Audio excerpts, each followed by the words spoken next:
Στεφανίδη, σειρά μου να ευχαριστήσω για την πρόσκληση και ήθελα να πω ότι το ακροατήριο πραγματικά επιβεβαιώνει ότι υπάρχει μια δίψα, υπάρχει ένα πολύ μεγάλο ενδιαφέρον για αυτό το θέμα και πιστεύω ότι αυτή η μερίδα και άλλες μερίδες βεβαίως οι οποίες θα εντείνουν με θέμα αυτό θα βοηθήσουν στην αποσαφήνιση και στην κατανόηση πολλών πραγμάτων που έχουν να κάνουν με το έργο της μεταφοράς.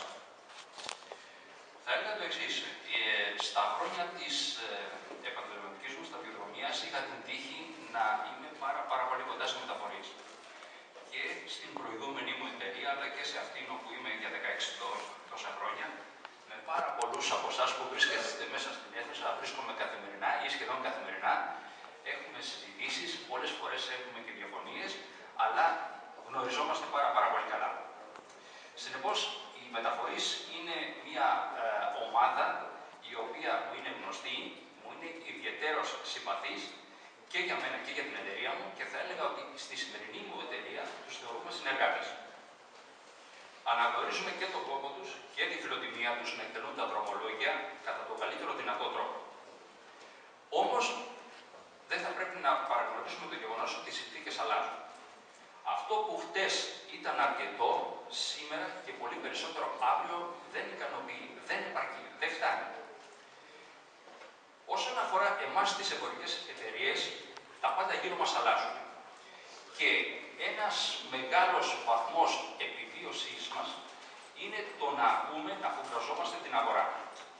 Προσπαθώντας λοιπόν να πάρουμε τα μηνύματα από την αγορά, να τα ερμηνεύσουμε, να τα αξιολογήσουμε σωστά, θέλουμε να ανταποκριθούμε προς αυτές τις ανάγκες, τις απαιτήσεις της καινούργιας που βάζει η αγορά.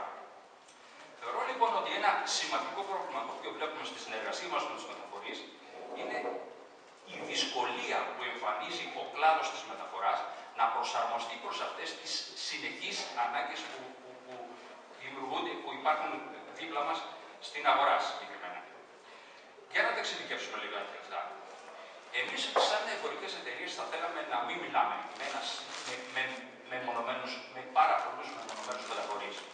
Θα έλεγα ότι στην εταιρεία μου το καλοκαίρι, γιατί έχουμε ένα προϊόν το οποίο χαρακτηρίζεται από μια μεγάλη εποχικότητα, έχουμε πάνω από 300 φορτηγά στον δρόμο πανελλαδικά. Αντιλαμβάνεστε τι μεγάλο πρόβλημα δημιουργεί το να κάθομαι να συνομιλώ με 300 μεμονωμένους μεταφορείς.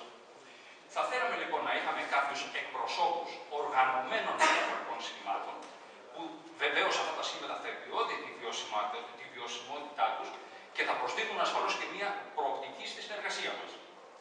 Θα θέλαμε να συνεργαζόμαστε με οργανωμένα τέτοια σχήματα, τα οποία να διαθέτουν μεταφορικά μέσα, τα οποία να είναι ασφαλή, να είναι σύμφωνα με τις σύγχρονες περιβαλλοντικές απαιτήσεις. Υπάρχει μια σχετική έκθεση του ΙΟΠΕ, η οποία αναφέρει ότι το 40% του υπάρχοντος στόλου των οχημάτων των φορτηγών έχουν ηλικία πάνω από 20 χρόνια. Καταλαβαίνετε λοιπόν ότι αυτά τα οχήματα τι αδυνατούν σήμερα να συμβάλλουν στον περιορισμό εκπομπών όπως είναι το διοξείδιο του άνθρακα, αλλά ενέχουν και ένα κίνδυνο ασφάλειας. Υπάρχει μια ανυπαρξία ή περιορισμένη, θα έλεγα, εκπαίδευση των μεταφορέων. Θα θέλαμε και προς αυτή την κατεύθυνση να δούμε βήματα θετικά. Το σέρβις τώρα. Το σέρβις το οποίο δίνεται από την πλευρά της μεταφοράς. Το σέρβις αυτό ήταν καλό για μέχρι και χθες. Ίσως να μην επαρκεί από εδώ και μπροστά. Οι εταιρείες δεν θέλουν να πάρουν μόνο ένα σέρβις μεταφοράς. Θέλουν να πάρουν ένα συνολικό σέρβις. Αναφέρω ένα παράδειγμα που έχει να κάνει με εμάς. Μαζεύουμε χρήματα, μαζεύουμε επιταγές από τους πελάτες μας. Θα θέλαμε ίσως να τους δούμε τους μεταφορείς και καταμετρητές των ποσοτήτων που φορτώνουμε πάνω. Συνεπώς, δεν θέλουμε να δούμε ένα σχήμα με το οποίο συνεργαζόμαστε, να κάνει μόνο μεταφορά, αλλά θα θέλαμε να δούμε μια ευρύτερη μορφή συνεργασία. Θα θέλαμε να δούμε ένα σχήμα επίσης με το οποίο συνεργαζόμαστε να έχει υπαρκτές συνέργειες έτσι ώστε να μειώσουμε το κόστος της μεταφοράς. Θα θέλαμε να έχουμε ανθρώπους οι οποίοι να κάνουν αυστηρή τήρηση των ωραρίων και των προτεραιοτήτων που θέτουμε. Να έχουν οχήματα ή να ικανοποιούν στάνταρς όπως είναι το ISO κτλ. Θα θέλαμε να έχουμε συνεργάτες από την άλλη πλευρά οι οποίοι έχουν κουλτούρα logistics και τα στελέχη τους να έχουν κουλτούρα logistics. Σήμερα είναι λίγο δύσκολο αυτό. Πρόκειται περί μεμονωμένων μεταφορών. Αυτό το πράγμα δεν το βλέπουμε πάρα πολύ. Τώρα, ορίστε. Όλο φαίνεται 200 ευρώ στην πάρτα.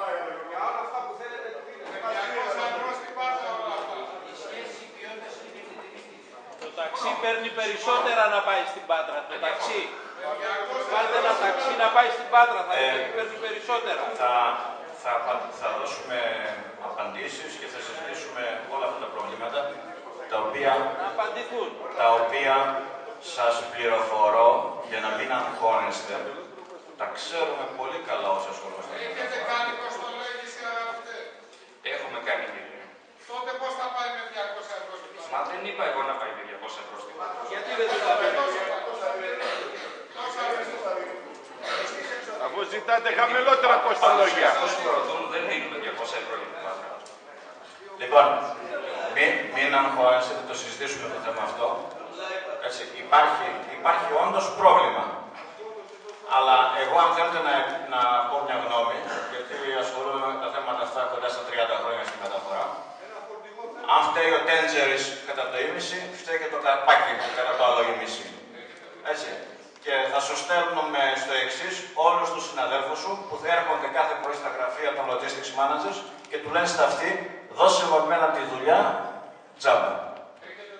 Εντάξει, άρα πρέπει να κάνουμε την κριτική μας και την αυτοκριτική μας, όλοι μας οι παίκτες στο παιχνίδι της μεταφοράς. Δεν σας άκουσα. Ποιο θεσμικό πλαίσιο με προστατεύει τότε από αυτούς? Κατώτατο, ανώτατο.